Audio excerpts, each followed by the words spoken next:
You say no, and then you spend the next 3 hours composing the follow-up text. Softening it. Adding a reason. Adding an apology.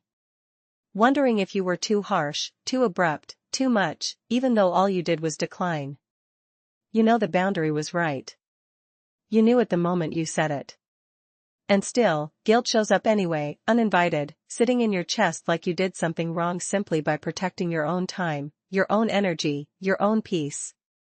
This is one of the strangest traps for a woman who is learning to have boundaries. You can say the right words, hold the right line, and still feel like a bad person for hours afterward.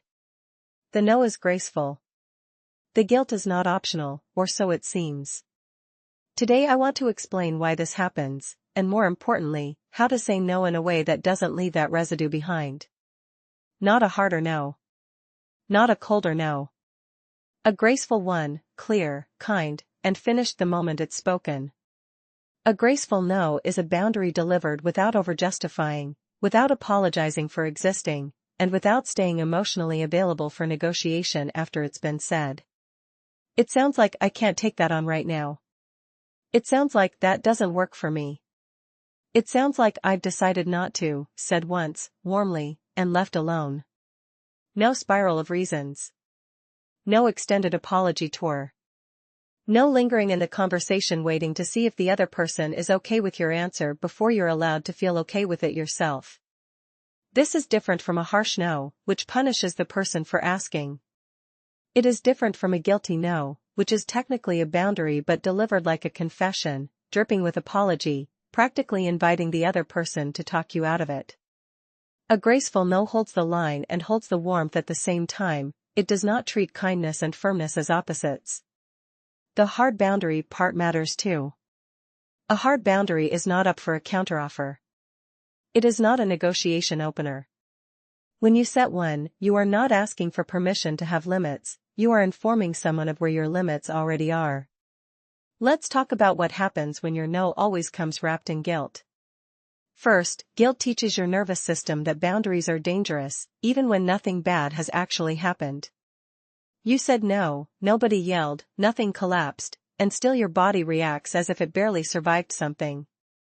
Over time, this makes you avoid setting boundaries at all, because the emotional aftermath feels worse than just saying yes and resenting it quietly.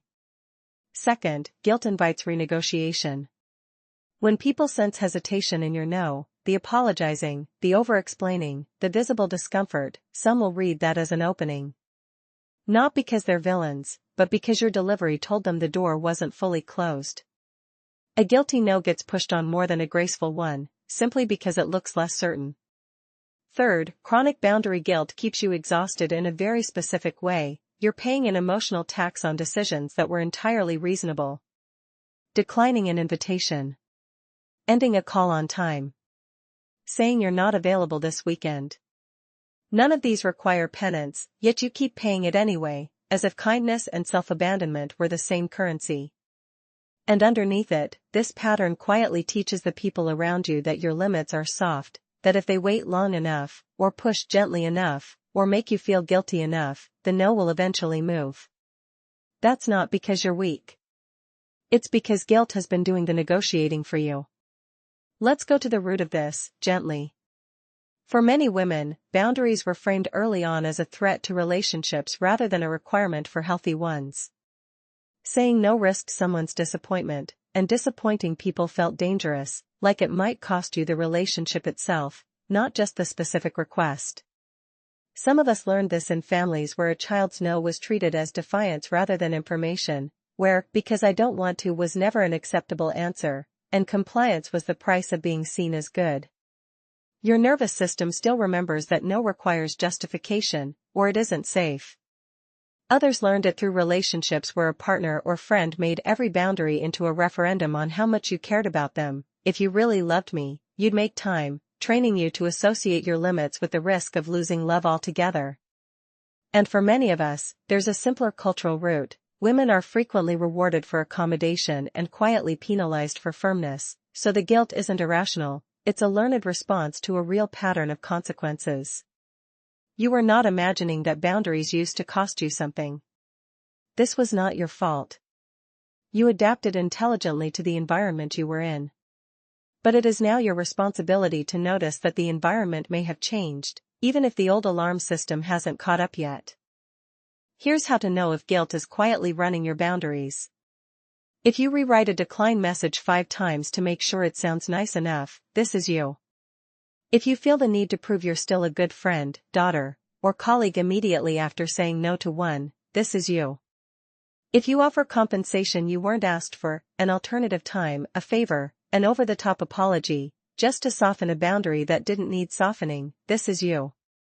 If you feel relief mixed with dread after setting a limit, like you got away with something rather than simply exercised a right, this is you. And if you find yourself checking on the other person's mood after your no, needing visible proof they're not upset before you can let it go, this is you. This isn't a character flaw. It's a very old, very learned reflex, and reflexes can be retrained. Here's how you build a no that doesn't cost you afterward. Step 1. Separate the boundary from the apology. Say your no without sorry attached to it. Notice how much you want to add it, that urge is the pattern talking, not a requirement of politeness. I can't make it is a complete sentence. Step 2. Give one reason, or none, never a growing list. If you offer a reason, offer it once, briefly, and let it stand. The moment you find yourself adding a second and third justification, you've crossed from informing into pleading. Catch that moment and stop there. Step 3. Resist the urge to manage their reaction. Their disappointment, if it comes, is theirs to feel and process. It is not a signal that you did something wrong, and it is not your job to fix it, soothe it, or prevent it in advance.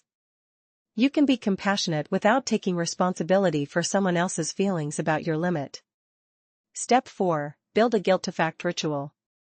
When the guilt shows up after a boundary, ask yourself one factual question: did I lie, harm, or betray anyone? If the honest answer is no, name the feeling for what it is, an old alarm, not new evidence. This is leftover guilt, not a sign I did something wrong.